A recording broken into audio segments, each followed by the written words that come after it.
الحمد لله رب العالمين والصلاة والسلام على أشرف الأنبياء والمرسلين سيدنا وسيد الأولين والآخرين محمد بن عبد الله الأمين وعلى آله وصحبه أجمعين أما بعد. نبی علیہ الصلوۃ والسلام کے آباء و اجداد کے ذکر خیر کے سلسلے میں ہم نے کچھ منتخب شخصیات کا ذکر کیا تھا اور بہت ساری شخصیات کا ذکر چھوڑتے ہوئے اس درس میں ہم انشاءاللہ آپ کے آبا میں سے جناب ہاشم کا تذکرہ کریں گے اور ان کے بعد جناب عبد المطلب کا اور پھر آپ کے بابا جان کا ذکر ہوگا اور اس کے بعد نبی علیہ الصلوۃ والسلام کے مولد اور اسی اعتبار سے سیرت کے دیگر موضوعات پر ایک بہت ہی اہم اور مشہور اور ذی وقار شخصیت جو نبی علیہ الصلوۃ والسلام کے آبا میں سے گزری ہیں اور جن کا ذکر حدیث میں بھی آیا ہے کہ حضور علیہ الصلوۃ والسلام کے ان آبا میں سے اس شخصیت کا انتخاب اللہ تعالیٰ نے کیا اور ان کا نامی ہے ہاشم. امام مالک رحمۃ اللہ علیہ اور امام شافعی رحمہ اللہ کا خیال ہے، وہ فرماتے ہیں کہ ہاشم کا اصل نام عمر تھا. اس کی تصدیق جاہلی عرب کے اشعار سے بھی ہوتی ہے اور ان اشعار میں ان کا نام عمر ہی کہا گیا ہے. مکہ میں ایک دفعہ قحط تھا اور انہوں نے عمر نے شوربہ بنایا اور روٹیاں چور چور کر اس میں ڈالی اور پھر سارے اہل مکہ میں ان کو بانٹا. چنانچہ عربی میں حشمہ جو فعل ہے اس کے معنی ہے توڑنا، چور چور کرنا، چورا بنانا. تو اسی سے جو اس میں فاعل بنتا ہے حشمہ سے ہاشم یعنی چورا بنانے والا. تو انہوں نے چونکہ روٹیوں کا چورا بنایا تھا اور پھر اس کو ملا دیا تھا اس میں شوربے میں اور قحط زدہ لوگوں کو کھلایا تھا. اس کا تذکرہ عرب شاعری میں بھی ہوا ہے. ایک شاعر کہتا ہے عمرو العلا حشم الثرید لقومه ورجال مکہ مسنتون عجاف. یعنی عمر عین میم را اور واو اگر ساتھ ہو تو عمر پڑھنا چاہیے. کچھ لوگ غلطی سے اس کو عمرو پڑھتے ہیں، یہ غلط ہے. اور اگر صرف عین میم اور را ہو تو عمر ہے. عمر بلند و مرتبہ والے نے اپنی قوم اور تمام اہل مکہ کو سرید بنا کر کھلایا. سرید جیسے شوربے میں روٹیاں توڑ کر ملانا، اس کو عربی میں عرب لوگ اس کھانے کو سرید بولا کرتے تھے. اور مکہ کے لوگ اس وقت قحط کی وجہ سے لاغر اور ناتوان اور کمزور ہو چکے تھے، عجاف. اور یہ انہوں نے ایک مرتبہ نہیں کیا بلکہ انہوں نے بار بار اس طرح کیا اور لوگوں کو کھلایا پلایا. چونکہ بہت سخی تھے اور ان کا دسترخوان ہمیشہ وسیع رہتا تھا اور جو بھی آتا تھا اور اس دسترخوان پہ سیر ہوتا تھا. بلکہ اگر کوئی غریب مسافر آتا تو ہاشم انہیں اونٹ بھی دیتے تھے سواری کے لیے. شکل و صورت کے بھی بڑے حسین و جمیل تھے اور چونکہ آگے نبی علیہ الصلوۃ والسلام کو ان کی نسل سے آنا تھا اس لیے نبوت کا نور ان کی پیشانی پر چمکتا تھا. بلکہ یہ تک لکھا ہوا ہے تاریخ میں اور سیرت کی کچھ کتابوں میں کہ علماء بنی اسرائیل جب ان کو دیکھتے تھے تو ان کے ہاتھوں کا بوسہ لیتے تھے. بعض سیرت نگاروں نے لکھا ہے کہ ان کو سجدہ کرتے تھے، ایسی ان کی خوبصورتی، شکل و صورت. اور اللہ تعالیٰ جو نعمتیں بندے کو عطا کرتا ہے، جیسے علم کی ایک بہت بڑی نعمت ہے جس کی وجہ سے لوگوں کے اندر آدمی کا وقار بہت بلند ہو جاتا ہے. علم کی وجہ سے، دولت کی وجہ سے بھی ایک وقار ہوتا ہے لیکن وہ پائیدار نہیں ہوتا. اور اسی طرح سے شکل و صورت کا جو مقام ہے، اللہ تعالیٰ جو کسی کو حسن و خوبصورتی عطا کرتا ہے اس سے بھی آدمی کا مقام دلوں کے اندر بنتا ہے، لیکن وہ بہت بڑی آزمائش بھی ہے۔ اور سب سے بڑا مقام جو ہوتا ہے وہ خدمت سے آدمی کو ملتا ہے، لوگوں کی عزت، احترام اور لوگوں کی خدمت۔ مخلوق خدا میں جو دلوں کے اندر جگہ آدمی پکڑ لیتا ہے وہ خدمت کی وجہ سے پکڑ لیتا ہے، اور تقوی اور بزرگی اس کو اللہ تعالیٰ کے بہت قریب کرتی ہے۔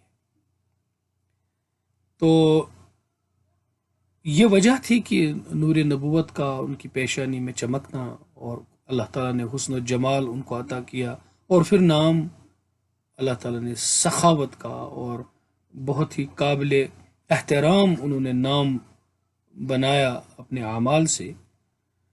تو عرب قبائل اور بنی اسرائیل کے جو علماء تھے وہ اپنی بیٹیاں ان کے سامنے نکاح کے لیے پیش کیا کرتے تھے، حتیٰ کہ چونکہ ہرقل روم جو ہے، روم کا بادشاہ، اس کے ساتھ ان کے بڑے روابط تھے اور وہ ان کی بڑی قدر کرتا تھا اور احترام اور کرتا تھا، اور نذرانے بھی پیش کرتا تھا جناب ہاشم کی خدمت میں۔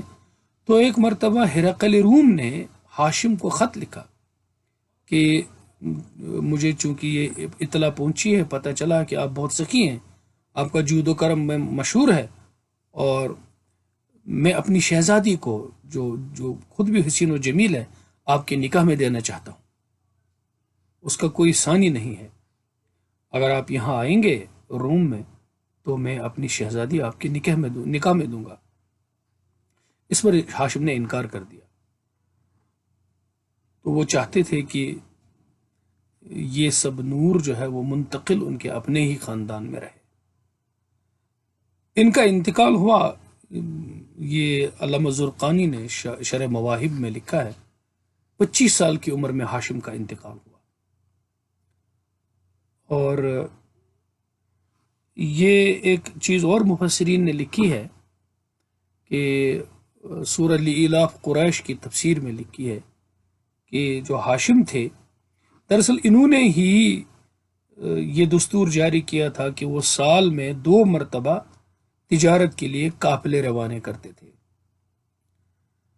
موسم گرما میں وہ شام کی طرف قافلہ جاتا تھا، اور موسم سرما میں یمن کی طرف، چونکہ مکہ کے جنوب میں یمن ہے، اس لیے سردیوں میں جنوب میں گرمی ہوتی ہے ایکویٹر کے قریب، اور گرمیوں میں چونکہ بہت معتدل موسم ہوتا ہے شمال کی جانب، اس لیے گرمیوں میں وہ شام چلے جاتے تھے جو مکہ مکرمہ کے شمال میں ہے، اور سردیوں میں وہ یمن چلے جاتے، جیسے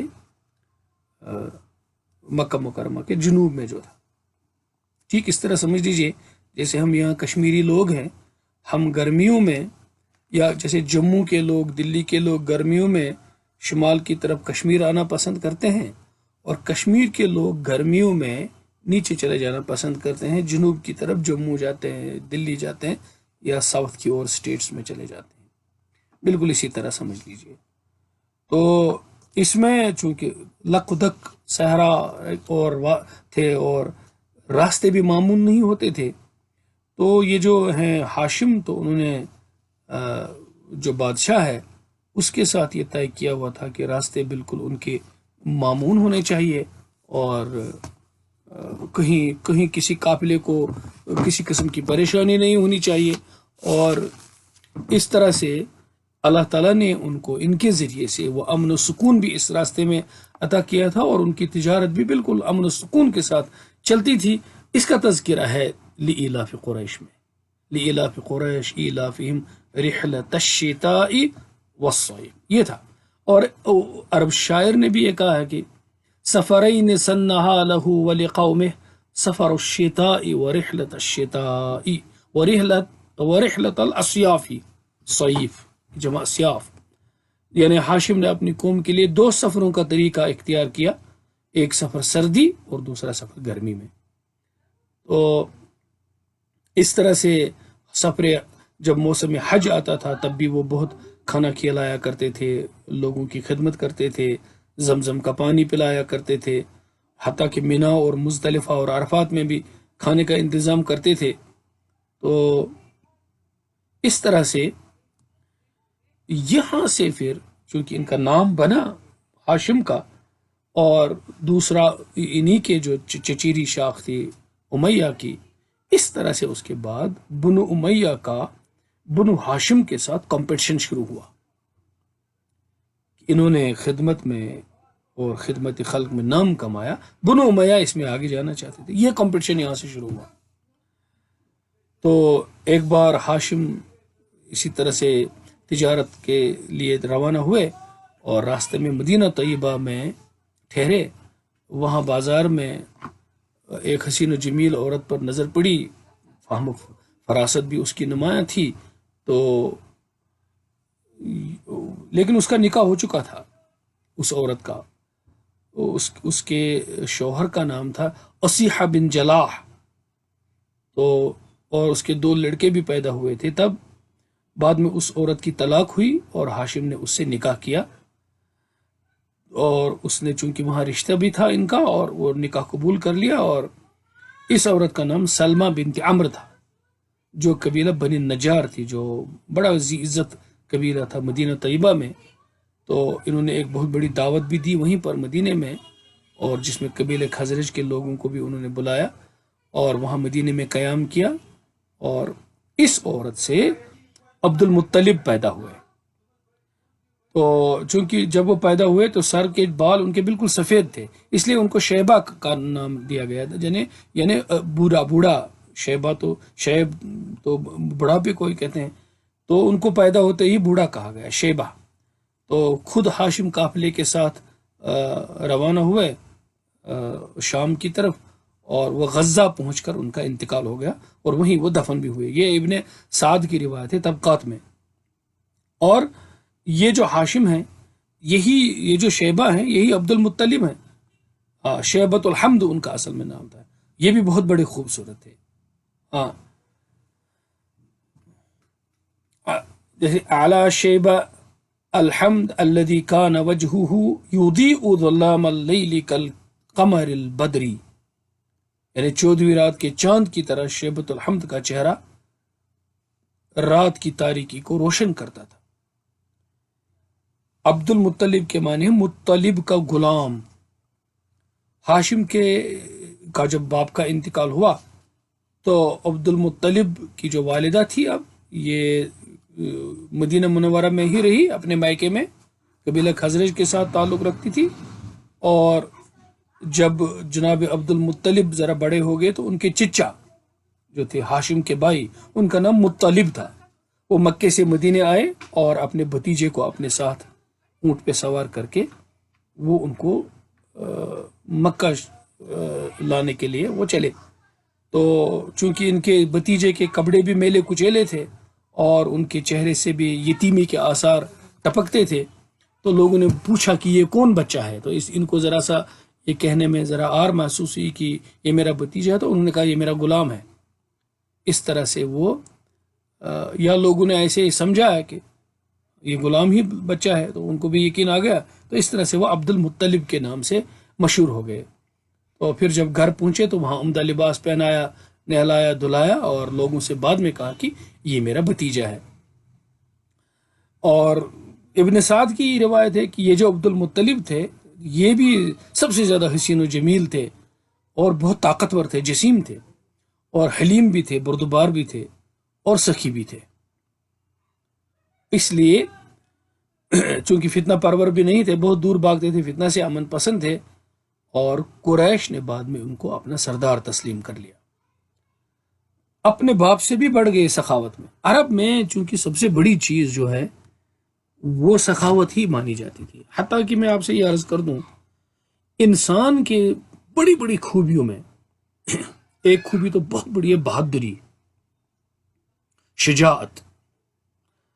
اس شجاعت کا جو اظہار ہوتا ہے نا عمومی حالات میں، خصوصی حالات میں تو بہادری کا اظہار ہوگا، جنگ میں آدمی لڑتا ہے، دشمن سے پیٹھ پھیر کر بھاگتا نہیں ہے، لیکن بہادری کا جو عمومی حالات میں اظہار ہوتا ہے وہ ہوتا ہے کہ وہ سخی کتنا ہے، وہ بانٹتا کتنا ہے، اور جو بخل ہے، کنجوسی ہے، بس جیب سنبھال کے رکھنا اور کسی کی مدد نہیں کرنا. بزدلی کا عمومی حالت میں یہی سب سے بڑا اظہار ہوتا ہے. یہ آدمی بزدل ہوتا ہے. تو بخل خدا سے بھی دور ہے، انسانوں سے بھی دور ہے، جنت سے بھی دور ہے. بخیل اور سخی اللہ سے بھی قریب ہے، لوگوں کے بھی قریب ہے اور جنت کے بھی قریب ہے. تو جیسے میں نے عرض کیا کہ بہادری اور دلیری اور بڑے دل گردے والا ہونے کا جو عمومی حالات میں اظہار ہوتا ہے وہ آپ کی سخاوت سے ہوتا ہے. تو جناب عبد المطلب نے اپنے باپ ہاشم، بڑے سخی جود و کرم والے ہاشم کو بھی سخاوت میں پیچھے چھوڑ دیا. اور سخاوت کرنے سے مال کم نہیں ہوتا بلکہ بڑھ جاتا ہے، دعائیں ملتی ہیں لوگوں کی. اور جس ریزروائر سے آ کے ایک تو ان پٹ والا پائپ ہوگا اور ایک آؤٹ پٹ والا پائپ ہوگا، تو آؤٹ لیٹ سے جتنا پانی نکلتا رہے گا اتنا فریش پانی آتا رہے گا. اگر آپ نے پانی کا نکالنا روک دیا تو پھر اس کا اندر آنا بھی آپ کے لیے مشکل ہو جائے گا پانی کا. اس لیے جو لوگ بانٹتے ہیں، دیتے ہیں، اللہ تعالیٰ ان کو دیتا ہے، اللہ تعالیٰ ان کے لیے اس کو آسان کر دیتا ہے. تو ایک بات یہ بھی لکھی ہے کہ جناب عبد المطلب نے شراب اپنے اوپر خود ہی حرام کر دی تھی. اور سخاوت کا یہ ایک حال لکھا گیا ہے کہ ان کو مطعم الطیر بھی کہا کرتے تھے، یعنی وہ پرندوں کو بھی کھانا کھلایا کرتے تھے، اس لیے ان کا یہ لقب ہو گیا تھا. اور جب رمضان المبارک کا مہینہ آتا، روزوں کا تو تب نہ تصور نہیں تھا، لیکن فقراء اور مساکین کو کھانا کھلاتے. اور غار حرا میں عزلت نشینی اور تنہائی میں بیٹھنا جناب عبد المطلب نے ہی شروع کیا تھا، وہاں رہے تھے. یہ فتح الباری میں ابن حجر عسقلانی رحمہ اللہ نے لکھا ہے. اور پھر اس کے بعد جو سب سے بڑا واقعہ ان کے ہاں ہوا، جس میں وہ چاہے زمزم کی کھدائی کا واقعہ ہوا، تو اس کا تذکرہ میں انشاءاللہ دوسرے درس میں کروں گا. اور پھر اسی درس میں اس کے بعد یہ تذکرہ کروں گا کہ اصل میں ذبیح کون ہے، کہ حضرت اسحاق ذبیح ہیں یا حضرت اسماعیل علیہ السلام. تو کتاب میں چونکہ وہ شروع میں تھا زاد المعاد میں، لیکن میں نے اس کو جان بوجھ کر مؤخر کر دیا تاکہ میں یہاں پر اس کا تذکرہ کروں. وہ انشاءاللہ اگلے درس میں ہوگا. اللہ تعالیٰ سمجھنے کے ساتھ ساتھ سنتوں پر عمل کی توفیق عطا فرمائے.